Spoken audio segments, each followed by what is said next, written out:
Hello everyone, I'm Umama Naeem Khan, your physics faculty at GoPrep, and I'm here back again with you to have the paper analysis and the solution discussions of the GTSC exam 2020. अगर किसी ने भी अभी तक GTSC नहीं दिया है, you can definitely attempt it in the next slot. The link is given in the description बच्चों. Let us proceed towards the discussion of the paper. Okay, so here is the first question. Which of the following positions A, B and C of a cuboid will it exert maximum pressure? Okay, हमें तीन positions दी गई हैं, हमसे बोला गया है एक cuboid है, इसकी तीन पोजीशंस हैं A, B एंड C. किस केस में प्रेशर की वैल्यू क्या होगी? मैक्सिमम. बच्चों प्रेशर डिपेंड किस पे करता है? Pressure is equal to force upon area, right. Force क्या है? अपने आप में वेट ऑफ द बॉडी है. आप बॉडी को किसी भी तरीके से रख दीजिए, उसका वेट चेंज होगा क्या? नहीं होगा. अपॉन एरिया, ठीक है. अगर एरिया कम होगा, डिनोमिनेटर कम होगा, तो प्रेशर क्या होगा? बढ़ जाएगा.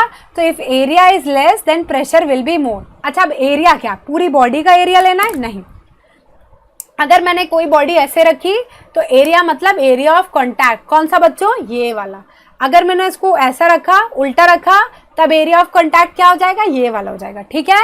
तो आप देख सकते हैं सिर्फ थर्ड वाले फोटो में, सी वाले में एरिया क्या है? सबसे कम है. तो इसका आंसर क्या हो जाएगा? सी, ठीक है. नेक्स्ट, ओके, हमें क्या दिया है? हमें एक बॉक्स दिया है और उसको हमने अलग अलग सरफेसेस पे मूव किया है सेम डिस्टेंस से. मतलब क्या? मान लीजिए हमें n नंबर ऑफ सरफेस यहाँ पे दिए हुए हैं, M N O P, ऐसे अलग अलग सरफेस दिए हैं. हमने सब सारे सरफेस पे x डिस्टेंस से किसी बॉक्स को मूव करा है, ठीक है. तो हमसे बोला गया है कि आपको, और उसमें जितना भी हमने फोर्स लगाया मूव करने के लिए, वो टेबल के फॉर्म में हमको दिया हुआ है. हमसे पूछा गया है किस सरफेस पे बॉक्स को मूव करने के लिए सबसे लीस्ट फ्रिक्शन फोर्स उस पर लग रहा होगा. तो पहले तो देखो बेटा, अगर बॉक्स ऐसा है, हम इसको इधर मूव करें तो फ्रिक्शन कहाँ लग रहा होगा? ऑपोजिट. तो जिस भी केस में सबसे मिनिमम फोर्स लगा है बॉक्स को मूव कराने के लिए, उसी केस में फ्रिक्शन फोर्स सबसे कम लग रहा होगा. क्योंकि अगर फ्रिक्शन बहुत ज़्यादा होगा तो हमें बहुत ज़्यादा फोर्स लगाना पड़ेगा मूव करने के लिए.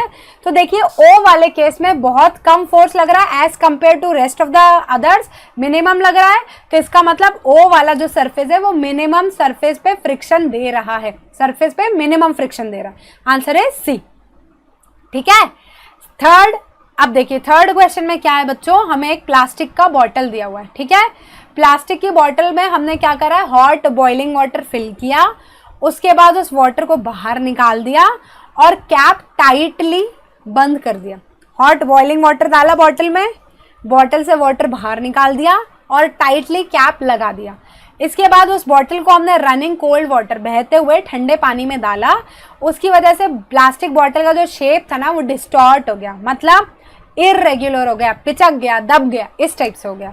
सो इनमें से कौन सा रीज़न हो सकता है? देखो ध्यान से समझो. पहले तो अगर आपने किसी बॉटल में हॉट वाटर डाला है और उसमें से वाटर बाहर निकाल दिया, तो बॉटल अंदर से गर्म हो गई है, वॉल्स गर्म हो चुकी हैं. तो एयर जो वॉल इस बॉटल के अंदर है वो कैसी है? गर्म है. अब आपने उसी बॉटल को एकदम से किस में डाला है? ठंडे पानी में डाल दिया. तो उससे क्या होगा बच्चों? जो अंदर के एयर मॉलिक्यूल्स हैं बॉटल के अंदर, उसके ऊपर आप क्या कर रहे हो? ठंडा पानी डाल रहे हो, वो कंडेंस कर जाएंगे, प्रेशर डिफरेंस क्रिएट हो जाएगा. अभी ये पूरी कहानी चलने वाली है, हम ऑप्शंस भी देख लेते हैं. The difference in the air pressure causes the change in shape. बिल्कुल, क्या होता है? जब बाहर से ज़्यादा एयर प्रेशर होता है और अंदर से कम, तो वो उसको बैलेंस आउट नहीं कर पाता, और जिस तरफ से ज़्यादा प्रेशर होता है वो उसको अंदर की तरफ या बाहर की तरफ धका देता है. तो बाहर प्रेशर ज़्यादा होगा, इसलिए उसका शेप डिस्टॉर्ट हो गया है. सेकेंड, मैंने अभी आपको बताया कंडेंसेशन होगा, अंदर जो स्टीम है उसकी वजह से क्या होगा? प्रेशर डिफरेंस क्रिएट होगा. बिल्कुल सही है. थर्ड है evaporation of the steam causes pressure difference. गलत. इवेपोरेशन थोड़ी होगा, क्या होने वाला है? कंडेंसेशन. इवेपोरेशन नहीं होगा. क्यों? क्योंकि बेटा हम बॉटल को ठंडे पानी में रख रहे हैं, हम उसको क्या कर रहे हैं? ठंडा कर रहे हैं, कंडेंस कर रहे हैं. नीचे हमने उसको किसी हॉट वाटर में थोड़ा ना डाल दिया कि इवेपोरेशन होने लगेगा, ठीक है. लास्ट है the difference in temperature inside the bottle compare to the surrounding cause the change in shape of the bottle. बिल्कुल सही. टेम्परेचर डिफरेंस की वजह से ही बेटा प्रेशर डिफरेंस क्रिएट होता है और इसी की वजह से बॉटल डिस्टॉर्ट हो जाती है. तो options 1, 2 and 4 are correct. 1, 2 and 4. D option is correct. Yes. Next question. Okay. There is a distance versus time graph और हमको बताना है कि इनमें से क्या क्या सही है. पहले तो आप ग्राफ देख लो. क्या दिया है ग्राफ? देखो डिस्टेंस वर्सेस टाइम है. मान लिया यहाँ पे 2 सेकेंड्स, 4 सेकेंड, 6, 8, 10 ऐसा टाइम बना हुआ है ना. और यहाँ पे डिस्टेंस है, मान लीजिए ये कोई 3 मीटर का डिस्टेंस है ए पॉइंट पे. ठीक है बच्चों, जब हम आगे बढ़ेंगे तो देखिए यहाँ पे मैंने माना C, यहाँ पे मैंने माना D और यहाँ पे आ गया B. देखो सारे पॉइंट्स पे डिस्टेंस क्या है? 3 मीटर है, लेकिन टाइम बढ़ रहा है ना. 2, 4, 6, 8. Time is increasing but distance is not increasing. और ऐसा कब होता है? जब बॉडी काय में होती है? रेस्ट में होती है. ठीक है. Now let us see the options. पहला क्या है? It is moving with a constant speed. यहाँ पे लिख दिया इज मूविंग, और क्योंकि बॉडी रेस्ट में है तो ये ऑप्शन हो गया गलत. ठीक है, गलत. Next, is accelerating in the direction of motion. ये भी गलत. बेटा एक्सेलरेशन कब आता है बॉडी के पास? जब बॉडी स्पीड अप होती है, उसकी स्पीड बढ़ रही होती है. तो यहाँ तो बॉडी रेस्ट में, स्पीड कैसे बढ़ेगी? तो एक्सेलरेशन भी क्या होगा? 0 हो जाएगा, आएगा ही नहीं. Third option, is undergoing uniform motion. This is absolutely correct. कैसे? देखिए यूनिफॉर्म मोशन की डेफिनेशन क्या होती है? When a body covers equal distance in equal interval of time. अब देखिए यहाँ पे, यहाँ 2 मीटर पे बॉडी खड़ी हुई थी, फिर नेक्स्ट 2 सेकेंड्स, फिर नेक्स्ट 2 सेकेंड्स, नेक्स्ट 2 सेकेंड्स. हर 2 सेकेंड में 0 डिस्टेंस ट्रैवल कर रही है ना. तो 0/2, 0/2, 0/2 हमेशा कॉन्स्टेंटली आपको 0 मीटर पर सेकेंड मिल रहा है कि नहीं मिल रहा? यूनिफॉर्म मोशन क्या होता है? Equal distance in equal interval of time. Equal क्या है यहाँ पे? 0. देखो सारे सेक्शंस में 0 है. यूनिफॉर्म में हमको ये थोड़ा ना बोला कि 1, 2 और 3 ही लेना है, या 1, 1, 1 लेना है, या 2, 2, 2 लेना है. 0, 0, 0 भी तो यूनिफॉर्म है ना. So it is a uniform motion. Okay, where a body is covering 0 distance in each interval of time. Fourth option is a body is at rest. Absolutely correct. ये तो हम ग्राफ से ही देख चुके हैं. So answer is 3 and 4. That is option number D. Okay, next question, assertion and reasoning. असर्शन and रीजनिंग से क्या समझते हैं बच्चों? देखिए असर्शन मतलब हमें कोई एक सेंटेंस दिया हुआ है, वो सही भी हो सकता है, वो गलत भी हो सकता है. रीजनिंग मतलब रीजन एक्सप्लेन करता है कि असर्शन में जो भी बात लिखी है ना वो क्यों हो रही है, रीजन क्या है इसका. ठीक है, let us see the assertion first. एक कॉपर बॉल है जिसका टेम्परेचर 50 डिग्री सेंटीग्रेड. ओके, उसको हमने डिप करा है पानी में जिसका टेम्परेचर है 303.13 केल्विन. ओके, और लिखा है हीट फ्लो करती है बॉल से वाटर. अच्छा, इतना सारा सोचने से पहले सबसे पहले क्या सोचना है कि बेटा बॉल और वाटर का टेम्परेचर जो है वो अलग अलग है, एट द सेम टाइम अलग अलग स्केल में है. तो पहले उनको एक स्केल में कन्वर्ट करना पड़ेगा. देखिए हम क्या करेंगे, हम केल्विन में कन्वर्ट कर लेते हैं. कैसे? 273 ऐड कर देंगे डिग्री सेल्सियस वाले टेम्परेचर में. 50 ऐड करेंगे तो कितना बन जाएगा? 323 केल्विन. तो ये किसका टेम्परेचर है? ये बॉल का टेम्परेचर है. और वाटर का टेम्परेचर कितना है? Water is 303.13. राइट. देखिए अब यहाँ पे टेम्परेचर हाई किसका है? बॉल का है. तो ऑब्वियसली हीट कहाँ से कहाँ ट्रांसफर होगी? बॉल से वाटर. क्यों? हीट ऑलवेज ट्रैवल्स या transfer from the hotter body to the colder body. Reason क्या लिखा है? Heat always flow from body at low temperature to the body at high. गलत हो गया, ये तो गलत है ना. कैसे? रीजन गलत है क्योंकि हीट कहाँ से कहाँ ट्रैवल करेगी, कहाँ से कहाँ ट्रांसफर होगी? हॉटर बॉडी से कोल्डर बॉडी की तरफ. तो assertion is correct, reason is false. Answer is C. Okay, next question. Okay, we are given a circuit, open circuit है. इसको क्लोज करने के बाद भी लाइट नहीं हो रहा है bulb. We are been given a circuit जो ओपन है, हमने उसको क्लोज करा, उसके बाद भी बल्ब जो है ना वो ग्लो नहीं कर रहा, ऐसे लाइट अप नहीं हो रहा है. क्यों? इनमें से क्या रीजन पॉसिबल हो सकते हैं, सही हो सकते हैं? पहला है लाइट बल्ब इज फ्यूज्ड. बिल्कुल सही है. अगर बल्ब फ्यूज हो गया इसका मतलब उसमें से करंट ही फ्लो नहीं हो रहा, तो सर्किट कहाँ से क्लोज हो जाएगा? नहीं काम करेगा.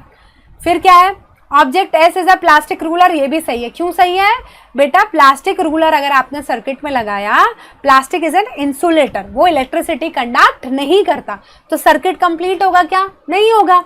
फिर क्या, बैटरीज आर टू स्ट्रांग, ये गलत है। क्यों भाई, बैटरीज टू स्ट्रांग होने से क्या होगा, बल्ब ज्यादा इंटेंसिटी से ग्लो करेगा। पहले ऐसे थोड़ा थोड़ा था तो अभी बढ़ जाएगा, ठीक है। इसे तो ज्यादा ग्लो करना चाहिए, यहाँ तो ग्लो ही नहीं कर रहा है, गलत रीजन है, ठीक। Object S is an insulator, ये भी बिल्कुल सही है। अच्छा 2 और 4 में क्या डिफरेंस है, 2 में हमें स्पेसिफाई कर दिया वो प्लास्टिक है, 4 में क्या है बेटा, वो वुड भी हो सकता है, वो लाइक ग्लास भी हो सकता है, रबर भी हो सकता है, एनी इंसुलेटर। फिफ्थ क्या था, arrangement of batteries is incorrect, absolutely wrong. ये अरेंजमेंट बिल्कुल सही है, पॉजिटिव के बाद नेगेटिव, फिर पॉजिटिव, फिर नेगेटिव। तो आंसर क्या है बच्चों, 1, 2 and 4। Answer is option number D. So answer is D. This was all from the physics portion of the paper. Let us move towards chemistry portion. Hello students, welcome to GoPrep and my name is Pragya. We are going to discuss some chemistry questions जो आपने attend किए हैं GTSE exam में. I hope आपका exam बहुत अच्छा गया है. And now let's focus on the questions. So this is the first question which says that Shubham has 4 setups to experiment with the conditions required for rusting. In which of the following test tube rusting of iron cannot take place? So बच्चों, for rusting of iron to take place, we require oxygen and water or water vapor. So in test tube A, there is oxygen, so rusting will take place.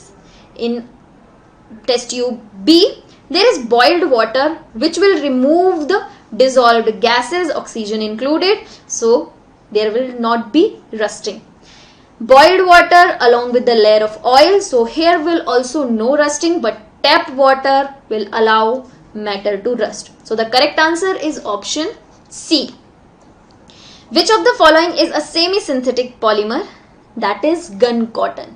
Gun cotton is a cellulose nitrate polymer which is used for the explosives. So that is the right answer. Now read the statements and select the correct answer from the options. So statement 1 says sodium metal reacts violently with water to produce heat and fire. That is correct. An exothermic reaction takes place when potassium metal reacts with water to form potassium hydroxide and hydrogen gas. That is also correct.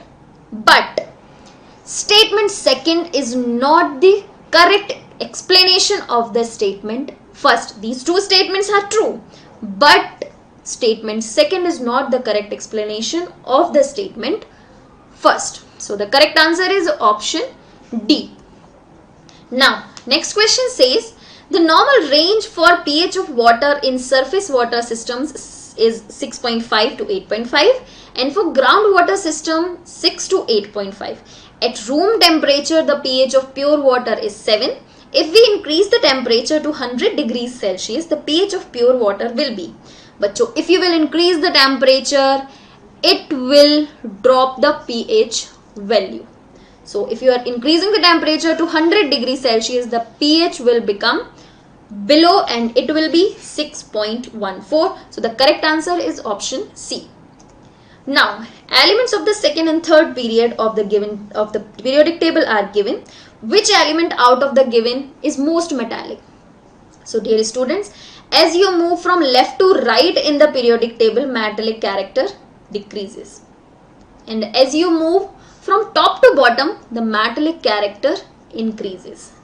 So which will leave you with sodium? So the sodium is the most metallic out of these metals. Now, which of the following phenomena occur when small amount of acid is added to water? When acid, suppose it is added to water, that is the aqueous solution, it will give you ions. So that means ionization occurs, and also adding water into the acid, that is also called dilution. So the correct answer is option B, which says ionization and dilution will take place. Now we have to identify the incorrect statement in the following. The ozone layer does not permit infrared radiation from the sun to reach earth. Bachcho, that is not true. It is false, because ozone layer does not permit ultraviolet radiation. Okay. Now acid rain occurs mostly because of the sulfides of nitrogen and sulfur. Bachcho, that is not correct. It is because of these oxides of nitrogen and sulfur. Now, chlorofluorocarbons are responsible for ozone layer depletion. That is true. The greenhouse effect is responsible for global warming. That is also true. So the first and second are not the correct statement, which says option C. So these are the questions of chemistry. Now let's discuss the questions of biology. Hello everybody, how are you all? Hope आप लोगों का सबका जीटीएससी का exam बहुत ही अच्छा गया है and I hope biology में आप सभी ने बहुत अच्छा किया होगा. Yes, all of you. So students, today I am here and I have brought all the solutions for all the questions that you might have attended. Yes, all right. So मैं biology के सारे questions के solutions आपके सामने लेके आई हूँ आज. Hope you all are ready. तो बच्चे, जो सबसे पहला क्वेश्चन था बायोलॉजी का वो ये था. तो the finger like outgrowth of the amoeba helps to ingest the food. ठीक है, ये हमें सबको ही पता है कि जो अमीबा का स्ट्रक्चर कुछ इस तरह होता है, इरेगुलर स्ट्रक्चर होता है एंड ऐसे वो फिंगर लाइक प्रोजेक्शंस निकालता है जिनको हम सूडोपोडिया बोलते हैं एंड ये फूड को यहाँ से इंजेस्ट करता है. Right? So we all know this thing about amoeba. Now similarly human beings के अंदर भी कुछ ऐसे आउटग्रोथ जो है वो देखने को मिलती है. Right? And these outgrowth are found in the intestine, जिनको हम कहते हैं villi. Yes, those are known as villi. And kids, ये जो विलाई होते हैं ये अपने सरफेस एरिया को बड़ा कर लेते हैं, यानी अपने सरफेस एरिया को इंक्रीज कर लेते हैं. Yes, alright. तो इनका सरफेस एरिया बच्चे जब इंक्रीज हो जाता है तो उससे क्या होता है? ठीक है, so we have to tell here whether these outgrowths helps in the digestion of the fatty food substances, या फिर ये फूड को सॉल्युबल बनाने में हेल्प करती है. क्या ये फूड को ब्रेक डाउन करके सॉल्युबल कर देती है, या फिर ये एब्जॉर्प्शन में हेल्प करती है ऑफ द डाइजेस्टेड फूड, या फिर ये अनडाइजेस्टेड फूड का एब्जॉर्प्शन करते हैं. तो आपको यही बताना था. Yes, all right. तो बच्चे, यू ऑल नो कि जो विलाई होता है उनका काम होता है एब्जॉर्प्शन में. वो अपने सरफेस एरिया को बढ़ाते हैं क्योंकि इंटेस्टाइन में डाइजेशन सारा कंप्लीट हो चुका है. स्मॉल इंटेस्टाइन के अंदर सारा डाइजेशन खत्म हो चुका है. अब काम होता है विलाई का, यानी एब्जॉर्प्शन का. तो यही विलाई जो है अपने सरफेस एरिया को बड़ा करके सारे न्यूट्रिएंट्स को एब्जॉर्ब कर लेते हैं. And yes, I said nutrients. और न्यूट्रिएंट्स बच्चे हमें मिलते हैं सिर्फ और सिर्फ डाइजेस्टेड फूड में से. जो भी अनडाइजेस्टेड फूड है that is excretory for us. So this option is going to be wrong, absolutely wrong. यहाँ पर कोई solubility नहीं हो रही है फूड की, ये भी गलत है. एंड डाइजेशन का काम विलाई का नहीं होता, as I have already told. ठीक है, तो आपका सही जो जवाब होने वाला है that is option C. Alright, I hope आप सभी ने ये जवाब एकदम सही दिया होगा. Yes, all of you. Alright, अब हम नेक्स्ट क्वेश्चन को देखते हैं. तो नेक्स्ट क्वेश्चन आपके सामने कुछ ऐसा था जहां पर आपको एक करेक्ट ऑर्डर को टिक करना था. तो आपको यहाँ पे देखना है कि सबसे सही ऑर्डर क्या है. ठीक है, तो सबसे पहले हम ऑर्डर देख लेते हैं क्या होता है डाइजेशन के अंदर, and then yes we are going to guess कि इनमें से कौन सा सही जवाब है. फाइन. तो बच्चे, 5 स्टेप्स होते हैं when we talk about the digestion और द डाइजेस्टिव सिस्टम. राइट? सबसे पहले जो होता है इनटेक ऑफ द फूड, जिसे हम बोलते हैं इंजेशन. ठीक है, that is your intake of the food. Food को यहाँ पर इनटेक किया जाता है, यानी इंजेस्ट किया जाता है. उसके बाद बच्चे जो सेकेंड स्टेप आता है that is your breaking down of these food particles into the smaller ones and that is digestion. फिर आपका जो थर्ड स्टेप आता है दैट इज अब सारे के सारे पार्टिकल्स जो हैं वो स्मॉलर पार्टिकल्स में टूट चुके हैं, यानी डाइजेशन कंप्लीट हो चुका है. So now it is going to be absorption. ठीक है, तो अब एब्जॉर्प्शन होगा. इसके बाद फाइनली अब सब कुछ एब्जॉर्ब हो चुका है, all the nutrients have been absorb by the body. अब क्या होगा? अब सारे न्यूट्रिएंट्स जो है बॉडी में आ चुके हैं, तो उनका यूटिलाइजेशन होगा, यानी कि उन्हें इस्तेमाल किया जाएगा बॉडी के अंदर, and that process is known as assimilation. Yes, and final step, सब कुछ हो गया है, न्यूट्रिएंट्स एब्जॉर्ब हो गए, यूटिलाइज भी हो गए बॉडी के अंदर. अब क्या बच गया? बचा ये कि जो भी एक्सक्रीटरी चीज थी that has to be removed out, because अगर वो बॉडी में रह गई that is going to be toxic for the body. So all the excretory substances like removed from the body, and that process is known as egestion. तो आप लोग समझ गए हो क्या स्टेप्स होने वाले हैं. First is injection, then digestion, then absorption, assimilation and ejection.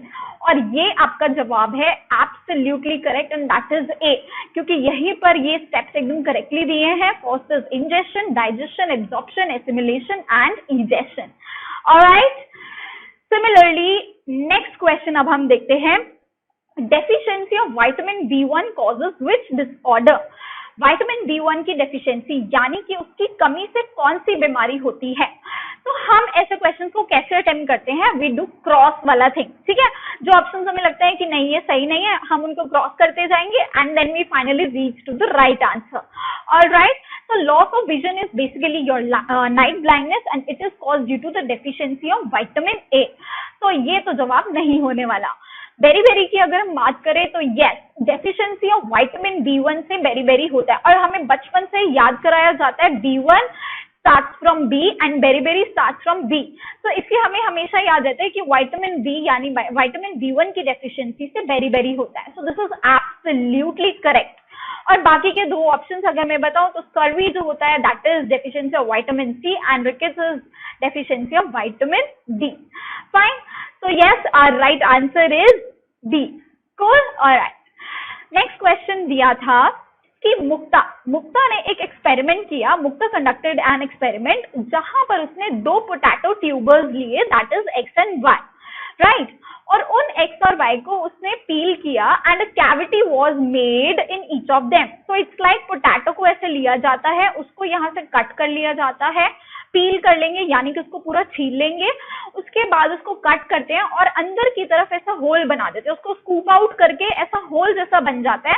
और बच्चे जब पोटैटो का हमारे पास ये स्ट्रक्चर रह जाता है तो imagine it in a 3D form. ठीक है, इसको एक 3D फॉर्म में इमेजिन करो. तो अंदर एक ऐसा होल है, स्कूप्ड आउट है, और बाहर की तरफ पतली सी मेम्ब्रेन है पोटैटो की. That is a potato tuber. ठीक है, उसको हम पोटैटो ट्यूबर कहते हैं. तो ऐसे दो पोटैटो ट्यूबर जो है मुक्ता ने क्रिएट किए. Fine, and she named her as X and Y. The cavities in both the tubers were filled with the sugar solutions. दोनों के अंदर शुगर का सोल्यूशन, ठीक है, उसको डाला गया एंड उसको फाइनली एक बीकर के अंदर रखा जिसके अंदर पानी प्रेजेंट था. Fine, then select the correct statement regarding to the result of the experiment. अब आपको बताना है कि एक्सपेरिमेंट का रिजल्ट क्या होने वाला है. A very major thing here is कि दोनों ट्यूबर्स को एज इट इज लिया, बट X वाले ट्यूबर को बच्चे मुक्ता ने बॉयल कर दिया था. ठीक है, X ट्यूबर जो था उसको बॉयल कर दिया था, बट Y को कुछ नहीं किया, Y एज इट इज था. अब हमारा जो जवाब था वो यही छुपा था. ठीक है, तो हम देखते हैं. पहले आप लोग ऑप्शंस यहाँ पर देख लो, इसी टाइप के ऑप्शंस आए थे. ऑप्शंस पे अब हम बाद में आएंगे. मैं आपको यहाँ पर दिखाती हूँ कि एक्चुअल में एक्सपेरिमेंट कैसे किया जाता है. ठीक है, अगर आपको नहीं पता तो पोटैटो ट्यूबर का एक्सपेरिमेंट कैसे करते हैं, तो मैं आपके सामने ये इमेज लेके आई हूँ. यहाँ से आपको क्लियर हो जाएगा कि हमने एक्सपेरिमेंट में एक्चुअल में क्या किया था. तो बच्चे पोटैटो ट्यूबर कुछ इसी तरह दिखाई देता है. ठीक है, अभी मैंने बताया था कि पोटैटो को पूरा हम ऐसे कट कर लेते हैं, बीच में से स्कूप करते हैं. सो this is how a potato tuber looks like. इसके अंदर डाला जाता है ये शुगर का सॉल्यूशन और फिर उसको प्लेस कर दिया जाता है एक बीकर के अंदर. एंड बीकर के अंदर बच्चों सिर्फ पानी होता है, pure water is there, nothing else is added. अब आप सभी ऑस्मोसिस का प्रोसेस तो जानते ही हैं, जहां पर क्या होता है, water moves from a region of higher concentration, yes, high concentration से लो कॉन्सेंट्रेशन की तरफ पानी जो है वो जाता है. तो अभी मुझे बताओ पानी की कॉन्सेंट्रेशन ज्यादा कहां पर है? In the beaker, yes, that is in the water. And sugar का जो सॉल्यूशन है वहां पर पानी की कॉन्सेंट्रेशन कम है, क्योंकि वहां पर शुगर के मॉलिक्यूल्स जब आ गए हैं तो उन्होंने पानी की कॉन्सेंट्रेशन को वहां कम कर दिया है. ठीक है, तो इससे बच्चे ऑस्मोसिस जो होगा वो किस तरफ होगा, यानी वाटर जो है कहां से कहां मूव करेगा. बहुत ही सिंपल सी चीज है बच्चे. अब यहाँ पर ये जो पोटैटो की लेयर है, पोटैटो ट्यूबर है, ये एक सेमी परमिएबल मेम्ब्रेन की तरह काम कर रही है. And that is why the process of osmosis is happening here. Fine. Now the water is going to move from the outside into the potato tuber, and ये बच्चे एक एक्सपेरिमेंट किया जाता है to actually see कि yes osmosis is happening. तो बच्चे देखो यहाँ पर ये एक पिन लगाई है और ये एक निशान लगा दिया, यानी एक मार्किंग कर दी है कि यहाँ तक शुगर का सॉल्यूशन था. अब उसको जब 4-5 घंटे के लिए छोड़ दिया जाता है तो ऑस्मोसिस का प्रोसेस अपने आप होता है. नेचुरली जो है वाटर बाहर से पोटैटो के अंदर आने लगेगा और आप खुद ब खुद देखेंगे कि जो पोटैटो के पानी का लेवल है वो यहाँ राइज हो चुका है, बढ़ चुका है. And this happened due to the osmosis, that is water move from a region of higher to the lower concentration. ठीक है, तो ये होता है एक नॉर्मल प्रोसेस जब हम एक नॉर्मल पोटैटो ट्यूबर लेते हैं. और वो किस केस में था? वो था हमारे पोटैटो वाई ट्यूबर में. ठीक है, right, potato tuber which was Y. But X में मुक्ता ने क्या कर दिया था? एक्स वाले ट्यूबर को उसने बॉयल कर दिया था, यानी कि बॉयल करने से उसकी जो सेमी परमिएबिलिटी है वो खत्म हो गई. ठीक है, now it is not behaving like it was not behaving like a semi permeable membrane. And yes, the level of sugar solution increased in only the potato tuber. Why? Because it was behaving normally and that was due to the osmosis. But X में ऐसा इसलिए नहीं हुआ क्योंकि वहां पर X tuber को boil कर दिया था. I hope आप इस question को अब अच्छे से समझ चुके हैं, right? All right. So the next question which was there for you was, which of the following is incorrect for manure? Manure आप सभी को पता है, manure एक ऐसा सब्सटेंस होता है जो कि क्रॉप्स के अंदर ऐड किया जाता है. इसके अंदर सारी ऑर्गेनिक चीजें प्रेजेंट होती हैं और ये न्यूट्रिएंट्स प्रोवाइड करते हैं हमारी क्रॉप्स के लिए. फाइन. तो आपको ये बताना था कि क्या ये मैन्योर जो है वो ऑर्गेनिक मैटर सप्लाई करता है, क्या ये प्लांट्स को नाइट्रोजन देता है, क्या ये सॉइल इरोजन को रोकता है, या फिर वाटर की स्टैग्नेशन यानी जहां पर पानी लॉग हो जाता है, रुक जाता है, उसको कॉज करता है. ठीक है, तो इन ऑप्शंस में से आपको बताना था. एंड यस, आई नो आप सभी ने ये जवाब सही दिया होगा. आप सभी को पता है कि जो मैन्योर है वो न्यूट्रिएंट्स ऐड करता है क्रॉप्स के अंदर, तो it supplies the organic matter to the plant. Yes, all right. And similarly ये मैन्योर जो है बच्चे वो आपके नाइट्रोजन को भी प्रोवाइड करता है, बिकॉज ऑर्गेनिक मैटर है तो वो बहुत सारा क्या प्रोवाइड करने वाला है? वो बहुत सारे न्यूट्रिएंट्स प्रोवाइड करना है अलोंग विद योर नाइट्रोजन. ठीक है, एंड क्योंकि सारी चीजें मिलेंगी तो साथ साथ सॉइल इरोजन भी प्रिवेंट हो जाएगा, बिकॉज रूट्स एकदम मजबूत होंगी, एकदम इंटैक्ट रहेंगी सॉइल के साथ. एंड क्रॉप्स आपकी सॉइल इरोजन यानी कि जो आपकी लेयर होती है सॉइल की उसको भी वो प्रिवेंट करता है, टॉप फर्टाइल लेयर को वहां से इरोड नहीं होने देता. तो मैन्योर के ये तीनों ही काम होते हैं. तो इसमें से इनकरेक्ट क्या था? इनकरेक्ट था कि वो वाटर स्टैग्नेशन कॉज करते हैं. ये बिल्कुल गलत है. वाटर स्टैग्नेशन कॉज करेगा यानी पानी को क्रॉप्स के पास रोक लेगा तो क्रॉप्स खराब हो जाएंगी, बिकॉज इतना ज्यादा पानी जो है क्रॉप्स के लिए ठीक नहीं है. ठीक है, ऑलराइट. तो option D was the correct answer. Then silos are used for. Silos किसके लिए यूज होते हैं? नाउ ये बताना था कि सिलोज जो है वो हार्वेस्टिंग द क्रॉप्स यानी क्रॉप्स को हार्वेस्ट करने के लिए, उनको कट करने के लिए, या थ्रेशिंग के लिए, या ग्रेन्स की स्टोरेज के लिए, या फिर इरिगेशन, किसके लिए काम आते हैं सिलोज? तो आंसर था बच्चे, आंसर था आपका ऑप्शन सी, बिकॉज ना ही वो हार्वेस्टिंग, ना ही वो थ्रेशिंग, ना ही वो इरिगेशन के काम आते हैं, बल्कि सिलोज जो होते हैं आपके सिल्वर कलर के बड़े बड़े टैंक्स होते हैं जहां पर ग्रेन्स को फाइनल जब हार्वेस्टिंग हो जाती है उसके बाद स्टोर किया जाता है. And I have brought the image also for the silos so that आपको इजीली समझ आ जाए कि सिलोज क्या होता है. ठीक है, तो यही आंसर था. आई होप आप सभी ने यही मार्क किया होगा. All right kids, all right. And the next question is, the structures that are formed by stacking of the organized flattened membranous sacs in the chloroplast are. यानी कि ऐसे स्ट्रक्चर्स, ऐसे मेम्ब्रेनस सैक जो कि flattened membranes सैक्स होते हैं chloroplast के अंदर, स्टैक यानी एक के ऊपर एक स्टैकिंग हुई है उनकी, उन स्ट्रक्चर्स को हम क्या कहते हैं? तो आप लोगों को क्लोरोप्लास्ट का स्ट्रक्चर याद है? यस, तो उन्हें हम कहते हैं ग्रेना. फाइन. क्रिस्टे नहीं होते, स्ट्रोमा नहीं होता, ग्रेना होते हैं आपके stacked structures inside the chloroplast. Fine. Stoma lamellae जो होते हैं वो कनेक्शंस होते हैं बिटवीन द ग्रेना. ठीक है, तो राइट आंसर तो आपका ग्रे ना. आई होप सभी ने यही मार्क किया होगा. और right kids, thank you so much for looking on to all the solutions and I hope आप सभी को हेल्प मिली होगी इन सारे सॉल्यूशन से. We'll meet you next time. Till then, stay tuned on Go Prep. Bye-bye all of you. Hello everyone.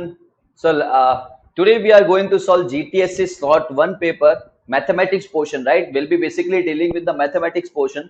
So before starting, let me know in the chat box कि तुम लोगों का पेपर कैसा गया, तुम लोगों को पेपर टफ लगा, मॉडरेट लगा, या बहुत ज्यादा इजी लगा. So do let me know about this thing in the chat box. Now coming back to the GTSC mathematics part. GTSC mathematics part will be dealing with first question. It is question number 21 of your paper. So first question will be dealing with find the perimeter of following figure. इस figure का हमें perimeter basically निकालना है. So perimeter is nothing but outer periphery, right? Outer periphery हमें निकालना है. So we'll be considering this 1 centimeter side. Then this 4 centimeter side we are having 2 4 centimeter side. So it will be 2 into 4 plus this 0.5 centimeter side over there, 0.5 into again 2, then 2.5 is also coming twice over here, so 2.5 into 2. Now if you are solving it and adding them, we'll be getting 15 centimeter, right? So our answer is 15 centimeter. This very basic question, बहुत ज़्यादा easy question है, तुम लोगों से solve हो गया होगा, I guess, right? Okay, next question guys, answer over here is C. So next question is which of the following is correct over here? Which of the following is correct? Correct. They are asking for 1 billion. 1 billion. So 1 billion is basically 100 crores, right? So this is what we call 1 billion. And if we are talking about 1 million, भाई किसी के पास 1 billion rupees है तो बहुत they are having 100 crore rupees basically. 1 million मतलब 10 lakh रुपए, right? So if we are dividing billion by million, we'll be getting 1 billion is equal to 1000 billion, right? 1000 million. 1 billion is equal to 1000 million, right? So option A is the correct one over here. I guess clear है सभी को. This is very basic question. बहुत easy question है. लोगों को पता होता है generally that 1 million is 10 lakh and 1 billion is 100 crore. Okay. Okay. So next is 23. Question number 23. That is. If one shirt is 2.5 meter, one shirt needs 2.5 meter string, and one trouser needs 3.2 meter string for stitching, right? Stitching के लिए shirt को लगता है, एक shirt को लगता है 2.5 meter of string, right? तो 8 shirt को कितना लगेगा? 8 into 2.5, that is 20 meter basically. And one trouser is एक ट्राउजर को सिलने में 3.2 मीटर लगता है, तो 5 ट्राउजर को सिलने में कितना लगेगा? 5 into 3.2, so basically it is 16 meter, right? So total is 16 plus 20, so answer is 36 meter. 36 meter total string लगने वाला है 8 शर्ट और 5 ट्राउजर को स्टिच करने में. ओके, आई गेस सभी को ये क्लियर है. Answer is option A. Next question is there in front of you, that is which of the following number is divisible by 6? So divisible by 6 they are asking, it means that should be even number, right? Even number है तो यहाँ पे तो even number कोई है ही नहीं. B, C, D, that all three are odd numbers. This is the only option which is having even number. Answer will be A option. But if we are going through the method, तो 6 से divisibility का rule है कि 2 से भी divisible होना चाहिए and 3 से भी divisible होना चाहिए simultaneously, right? So if we are applying both of them, we'll be getting option as A option. Okay. Next question is the perimeter of rectangle whose length is 1 and breadth is b, that is 2 times 1 plus b. This is perimeter of rectangle, right? Is equal to perimeter of square. Perimeter of square of side A. Perimeter of square is nothing but 4a. So if we are solving it, we'll be getting 2a over here. 1 plus b is equal to 2a. From here, b is equal to 2a minus 1. So option B is correct over here, right? B is correct over here. That is b is equal to 2a minus 1. Clear? Next is, if 2x43 is divisible by 3, then what is the least value of x? 2x43. This is the entire number basically, and it is divisible by 3. तो हमें x का value बताना है, right? सो 3 से divisibility का rule क्या होता है? The sum of the number should be divisible by 3. So basically we are having 2 plus x plus 4 plus 3, right? तो ये कितना हो गया? 4 plus 3 7 plus 2 9 plus x, right? 9 plus x. 9 is already divided by 3. तो हमें कुछ ऐसा ऐड करना पड़ेगा कि ये 3 का मल्टीपल बने. सो विल बी एडिंग 2 अगर ऐड करता हूं तो 11 बनेगा, 4 अगर ऐड करता हूं तो 13 बनेगा, एंड 5 अगर ऐड करता हूं तो 14 बनेगा. They all are not divisible by 3, right? So if I'm adding 3, we'll be getting 12 over here, right? So option B is the correct one over here. Okay. Next, the numeral value of CDL I5, right? So this is basically nothing but a Roman value, right? Roman value हमें दे रखा है, हमें इसको numbers में convert करना है. So CD is basically 400, then LXX it is 70, and then we are having 4 over here, right? 4. So it is nothing but 474, right? Answer is 474. It is very basic question. Roman values को convert करना आप लोगों को I guess आता है. Okay. Next question is, which of the following is incorrect? Incorrect. -2 is less than -1. Yes, it is, right? -2 is over here on the number line. -1 is over here, right? -2 is less than -1. It is very clear, right? Then if you are checking the third option, it is 2 plus 100. That is 102. 102 is greater than 99. It is correct, right? -1 is less than 0. It is also correct. -1 is over here. 0 is over here, right? So this is also correct. So option B will be incorrect over here, right? Option B will be incorrect over here. That is -189 is greater than -190. It is not possible because it is lesser than -190, right? Okay. So B option is incorrect. So answer is, that is what required to us. Incorrect option उन्होंने पूछा है. So answer is option B. Okay. Next. Question number 29. If temperature changed from -2 to -7 degree, how much did the temperature changed by? Right? अगर -2 से -7 हो गया है, तो -7 minus -2 if I are doing, we'll be getting -5. So it is decreasing by 5 degrees, right? It is basically decreasing by 5 degrees. Clear? Very basic question again. Next, if two sides of a triangle are 4 centimeter and 8 centimeter, then which of the following is best describe the length of third side? Look. Let's say this is 8 centimeter. This side is 8 centimeter, right? And the second side is over here. That is 4 centimeter. अब यहाँ पे triangle नहीं बन रहा है, but at least a straight line they are forming, right? Straight line बन रहा है. मैंने मान लिया कि एक straight line बन रहा है. So 4 centimeter है. तो अगर ये straight line बनेगा, तो this point is let's say A, B, AC हमारे पास 8 centimeter है, तो BC जो है हमारे पास कितना आ जाएगा? 4 centimeter. It means minimum value is 4 centimeter, right? Minimum value is 4 centimeter. Now what we are doing, अगर हमारे पास ये पूरा AC है, right? और ये AB है. Now next is, अगर 4 centimeter जो है वो यहाँ पे बन रहा हो, if 4 centimeter is over here, the maximum length will be 8 plus 4, that is 12, right? The maximum length will be 12. तो ये जो साइड है, थर्ड साइड है, वो मिनिमम 4 हो सकती है एंड मैक्सिमम 12 हो सकती है, right? But we can not include 4 and 12 because हमारे पास एक स्ट्रेट लाइन बन जाएगी. We won't be getting a triangle, right? So 4 से थोड़ा बड़ा होना चाहिए या फिर 12 से थोड़ा छोटा होना चाहिए. All those values between 4 and 12 are acceptable, right? All those values between 4 and 12 are acceptable in that case, right? So option C is the correct one over here. Next, 31 question, that is, which of the following is correct relation between R and T so that interest equals the principal value? And for interest we are having a formula that is PRT by 100, right? And interest, if interest is equal to principal value, they will be get cancelled out, will be getting 1 over here. So R into T will be equal to 100, and from here R will be equal to 100 by T, right? This is the correct answer, that is option B. Basically it is a correct basically it is a direct formula based question, right? So I guess clear है सभी को. Next question is there in front of you guys. Which of the following is incorrect options over here? Incorrect option over here. Now if you are solving it, it is -10 -20. बिल्कुल basic से questions है. So if you are solving it thoroughly, थोड़ा दिमाग लगा के आप solve करते हो तो सारे क्वेश्चंस बहुत इजी बन जाते हैं यहाँ पे, right? So -10 -20, minus of -10, it will become +10. So basically what we are having, -30 plus 10, so it is -20. It means first is correct option over here. They are asking for incorrect basically. So 20 minus 10 minus 10, right? So -10 minus 10, that will be -20. 20 minus 20, that is 0, right? So it is also correct option over here. Then it is 10 minus 10, cut जाएंगे. Again we are having -10 and this is +10, minus minus plus 10. It will be also cancel out, will be getting 0 ultimately, right? So this is also correct. So ultimately if 3 options are correct, the last one will be incorrect over here, right? इसको solve करेंगे, we'll be getting 15 minus 12, that is 3, plus 13 plus 13, that is 26. So it is 29 basically, not 3. Okay, so correct, incorrect option is D, and that is what required over here. Clear? So answer is option D. Clear hai?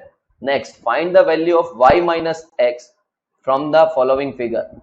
They are asking for y minus x, and we know that y is equal to 90 degree because it is vertically opposite angle, right? It is vertically opposite angle, and we know that sum of interior angle of a triangle is 180 degrees. So it 2x plus y is 180 degree. Y we are having, that is 90, so 2x will be equal to 90 and x will be equal to 45 degree from here, right? And if x is 45 degree, they are asking for what? Y minus x. Y we are having 90, so 90 minus 45, that is basically equal to 45 degree. Clear? So answer is option C over here. Next question is there in front of you. In which of the following quadrilateral opposite sides are equal and the diagonals that does not bisect each other? Square में bisect करते हैं, opposite side, all sides are equal basically. Rectangle again, rectangle में भी bisect करते हैं and opposite sides are equal. Opposite sides are equal, right?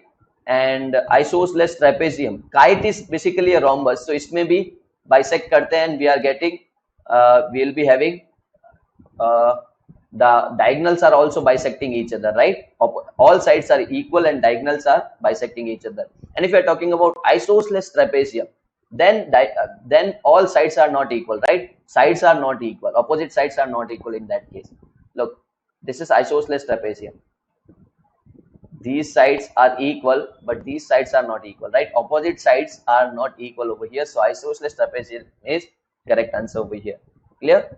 Next question is, if the area of rectangle whose breadth is x centimeter is 2x square centimeter, right? Area of rectangle is basically what? Area of rectangle is L into B, right? L over here is not given to us, so let's say it is A, or we'll be taking it as L only. Then B over here is x, it is given to us, and that is equal to 2x square basically. So from here, x will be get cancelled out, the length will be coming out as 2x centimeter, right? 2x centimeter. Now, then the perimeter they are asking for. Perimeter is nothing but 2 times L plus B. So it will be 2 times 2x plus x. So basically it is equal to 6x centimeter. This is the perimeter of that particular rectangle. I guess सभी को ये clear है, यहाँ तक कोई दिक्कत परेशानी वाली बात नहीं है, राइट? बहुत सारे लोगों ने ये सारे क्वेश्चन सही किए होंगे. It is very basic level, आप लोगों को ज्यादा कुछ दिक्कत परेशानी वाला काम नहीं पड़ा होगा. Next question is there in front of you. 2/5 of total number of students, 2/5 of total number of students of a school come by car, right? So let's say total number of student is x, total number of student is x, then 2/5 of x is coming by car, 2/5 x is coming by car, then 1/5 coming by bus, 1/4 is coming by bus, right? All the other student walk to school. बाकी जितने भी बचते हैं, बाकी बचते कितने हैं हमारे पास? बाकी बचते हैं x minus 2/5x minus 1/4x, right? ये सब्ट्रैक्ट कर दूंगा तो अपने पास रिमेनिंग स्टूडेंट आ जाएंगे, right? So LCM is basically 20. So we are having 20x minus 4 2 8x minus this is 5x. So basically we'll be having 7x by 20. So these 7x by 20 students are coming by what? They are walking to the school, right? ये पैदल आते हैं वहां पे, right? और इस 7/x के जो 1/3 है, 1/3 which 1/3 walk their own and the rest of escorted by their parents, right? इसके 1/3 स्टूडेंट जो है वो तो खुद से आते हैं और बाकी जो बचते हैं वो उनको पेरेंट्स छोड़ने आते हैं. Now 224 students come to school walking by their own, right? तो मुझे पता है 7x by 20 का 1/3 पार्ट जो है they are walking by their own, right? They are walking by their own and that is given to us that it is 224. Now if I'm solving it, what will be getting? X is equal to 224 into 20 into 3 by 7 basically, right? So from here if we are solving, x will be equal to, this will be get cancelled up to 3 and 2, 32 times, right? This will be get cancelled out up to 32 times.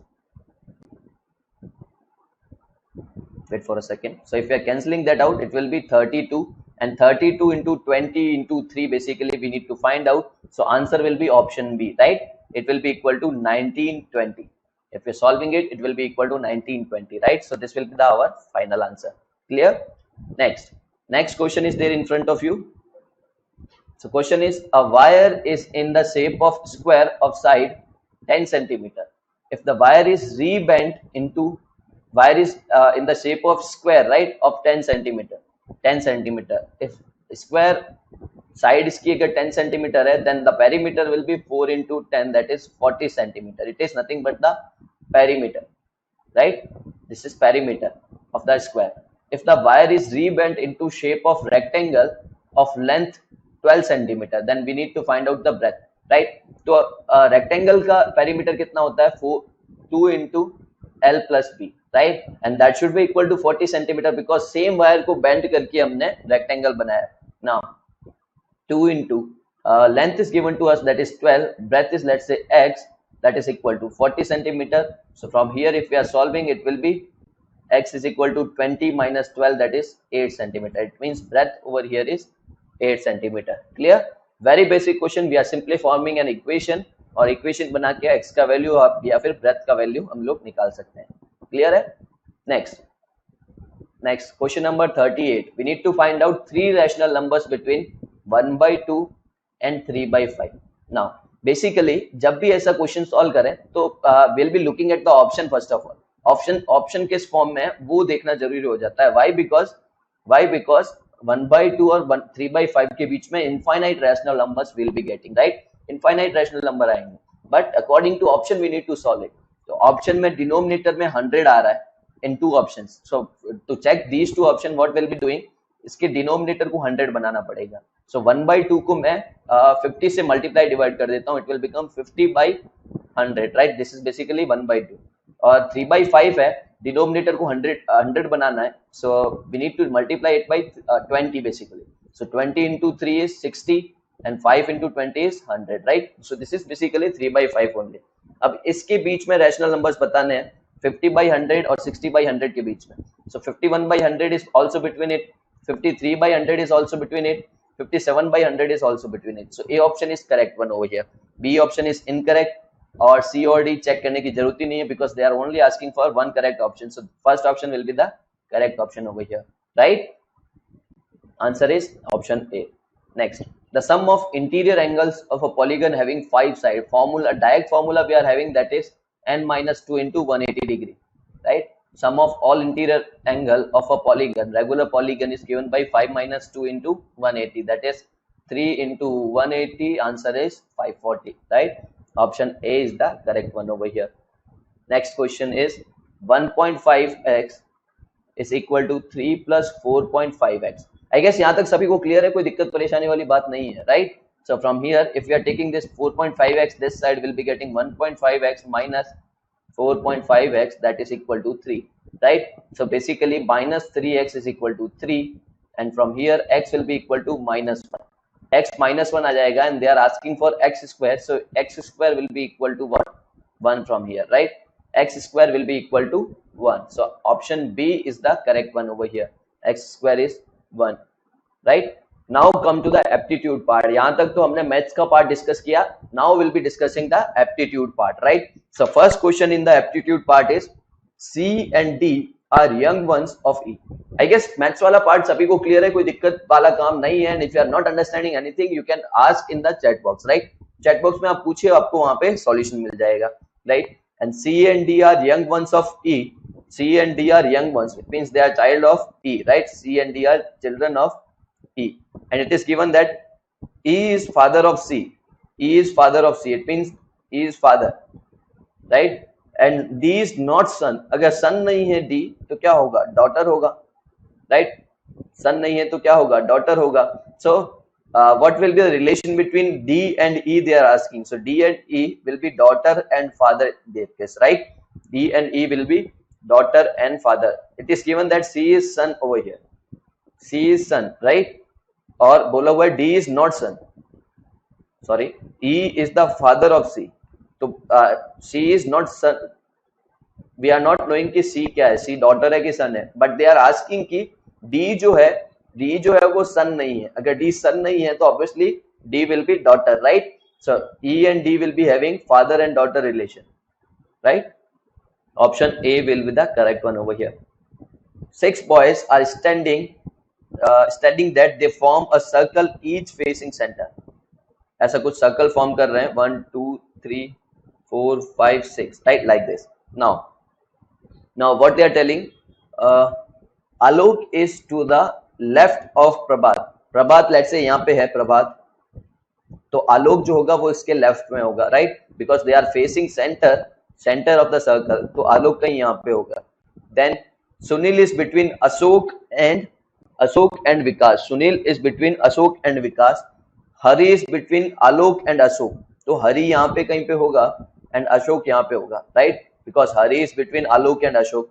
And then Sunil is between Ashok and Vikas, तो सुनील यहाँ पे होगा और विकास यहाँ पे होगा, right.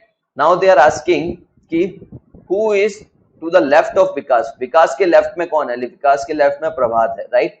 विकास के left में प्रभात आ जाएगा, right. So this is the correct option over here. Option B is the correct one over here. Next is 7 11. 7 के साथ अगर 11 आ रहा है तो 31 के साथ क्या आएगा, right. So look guys, 7 is a prime number and after 7 11 is the prime number, right. 7 के बाद 8 is not prime number, 9 is not prime number, 10 is not prime number, so 11 is the prime number after 7. तो 31 के बाद prime number कौन सा आएगा? that is 37, right. 31 के बाद prime number जो आ रहा है वो 37 है. क्लियर है? 37 is the correct option over here, that is option B. Next, ophthalmia, this is some eye defect over here. Biologist, I'm not knowing that much, but still आप लोगों को मुझसे ज्यादा आता होगा इसके बारे में. So this is basically eye defect over here. eye की तो कोई बीमारी है, and rickets is nothing but bone disease, right? Bone disease. So answer is option A. Clear? Now next is choose the number which is different from others in the group. इनमें से हमें select करना है कि कौन सा different है, right? So now first is 2 plus 2 4 6. So if we are adding 2 and 4 we are getting 6, right. If we are adding 6 and 3 we are getting 9. If we are adding 5 and 2 we are getting 7. If we are adding 3 and 5 we will be getting 8, but here it is 6, so this is different over here, right. So option D is the correct one. Clear? What we are doing, we are simply adding initial two numbers to get the third number. Next question is there in front of you. So if multiplication stands for, first of all I'm writing all those things. Now multiplication stands for addition, so this multiplication will become addition, right. And division stands for subtraction. Division over here we are having, so that is subtraction. And plus stands for multiplication. Plus is over here, so it will be multiplication. And minus stand for division. Minus stand for division, so division will be over here. Now they are asking for the value of this, so what will be getting? 20 plus 8 minus 8 by 4 into 2, right. This is what we are having, 8 by 4 into 2. We are having 4 into 2, right. Wait for a minute. We are having 8 by 4. Wait for a second, it is incorrect one over here. कैसे लिखेंगे इसको? 8 by 4. 8 by 4 is basically 2, right. And then 2 into 2 we are having, right. So what we are having basically 20 plus 8, that is 28 minus 2 into 2 is 4. So the answer will be 24 over here, right. इन दोनों में से multiplication और division में से कुछ भी हम पहले कर सकते हैं, right. So but if we are using BODMAS method सबको पता होगा. So division will be coming first and then multiplication, right. So it will be 8 by 4. 8 by 4 is 2, and then we are multiplying it by 2, that is 2 into 2 4, right. Clear hai? Now what will we are using BODMAS method basically, right. We cannot like multiply first and divide, because we need to use the BODMAS method. Clear hai? Now next question, the answer of this question is 24 basically.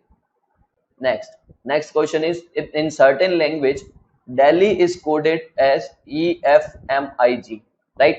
I know D के बाद E आता है, right? So D is replaced by E, then E of Delhi is replaced by F, then L के बाद क्या आता है? L के बाद M आता है, so L is replaced by M over here, H is replaced by I, and I is replaced by J. It means इनको एक टर्म आगे या एक अल्फाबेट आगे करके लिख लिया, D को E से, E को F से, L को M से, H को I से, एंड F को J से. तो बॉम्बे में क्या हो जाएगा? We are having BOMBAY.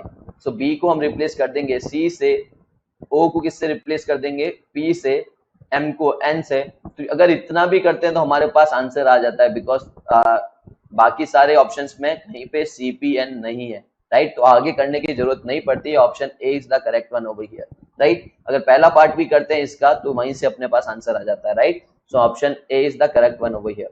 Next, interest money lender then salary, right? Interest अगर मनी लेंडर को दिया जाता है तो सैलरी किसको दी जाती है? If we are paying interest to money lender then salary will be given to what?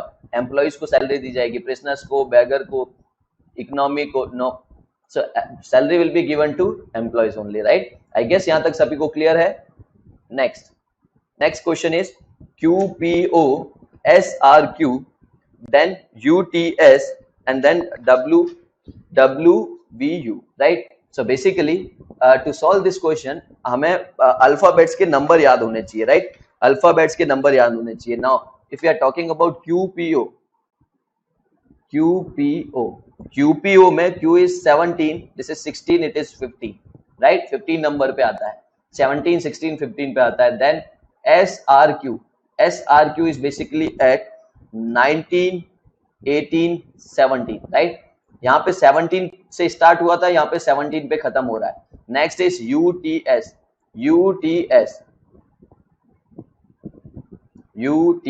UTS is basically 21, 20, 19, right? ये 19 से स्टार्ट हुआ था, ये 19 पे खत्म हो रहा है. And next is WVU, right? WVU तो लास्ट वाला 21 से स्टार्ट हुआ था, ये वाला 21 पे खत्म हो रहा है. This is 22 and 23. The next will be ending eight 23, 24 and 25 it will be, right? So it will be YXW, right? Answer will be YXW. Pattern देखिए, पैटर्न समझ जाइए. 17, 16, 15, then 19, 18, 17, 21, 20, 19, 23, 22, 21, and then the last will be 25, 24, 23. So answer will be YXW in that case, right? Now, the last question, a man goes north में जा रहा है, and then he take the right turn लिया यहाँ से इसने, and then again he take the right turn लिया तो नीचे आ गया, and then go to the left, इसके बाद इसने लेफ्ट टर्न ले लिया, right? So basically which direction is moving in at the end? This is north, south, west, east, right? So the last direction is east direction for this particular man, right? Okay, so this is it with the session. किसी को किसी भी तरह की दिक्कत परेशानी I guess नहीं हुई होगी. These are very basic questions we are dealing with, और बहुत अच्छा गया होगा तुम्हारा एग्जामिनेशन आई गेस, और किसी भी तरह की कोई दिक्कत नहीं हुई होगी. So if you are having any doubt related to this particular session, आप लोग चैट बॉक्स में लिख सकते हैं. एज आई ऑलरेडी मेंशन कि आप लोगों को बताना है कि आपका एग्जाम कैसा गया, आपने किस तरीके से सारे क्वेश्चंस अटेम्प्ट किए. Okay, thank you everyone, thank you so much.